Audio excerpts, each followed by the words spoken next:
तुम शास्त्र और शस्त्र दोनों के ज्ञाता हो, पितृकुल मातृकुल दोनों के रहस्य को जानने वाले हो। तुम गंगा नंदन हो अर्थात पवित्र हो। बेटा तुम्हारी एक एक वृत्ति धर्म में स्थित है। पर अब मैं बात जो बार बार लड़खड़ा रही है कहने से, जो मैं बात कहने जा रही हूं वो धैर्य पूर्वक सुनना। सिंहासन खाली है। विस्तृत और संक्षेप दोनों से धर्म का रास्ते तुम जानते हो।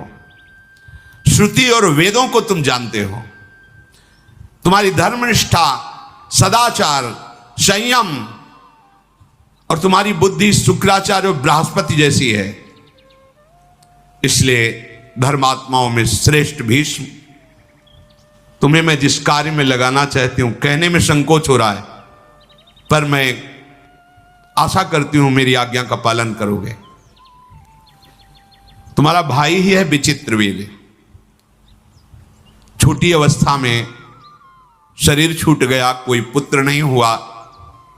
ये दोनों सुंदरी राजकुमारियां जो विचित्रवीर्य की पत्नी बनी, अभी युवा अवस्था को है।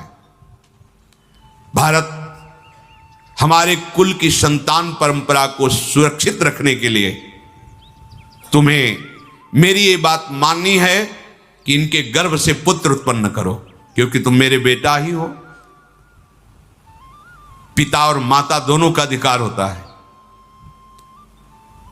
पिता शांतनु, तुम्हारी मां गंगा, तो उन्हीं के समान मैं हूं।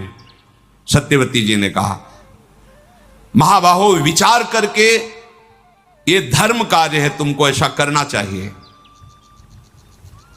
अभिषेक कराओ, सिंहासन पर विराजमान हो और आगे के लिए संतान उत्पन्न करो।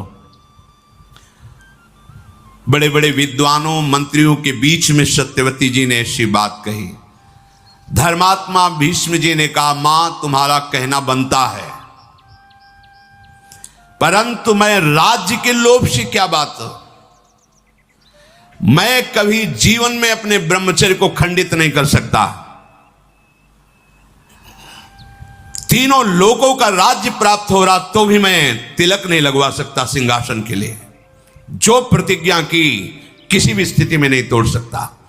तीनों लोगों का राज्य, देवताओं का साम्राज्य और समस्त सुख एक साथ मेरे सामने आ जाए तो भी मेरी सत्य प्रतिज्ञा को तोड़ने असंभव, ऐसा नहीं हो सकता।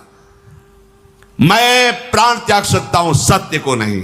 यह महाभागवत की स्थिति, सत्य को नहीं।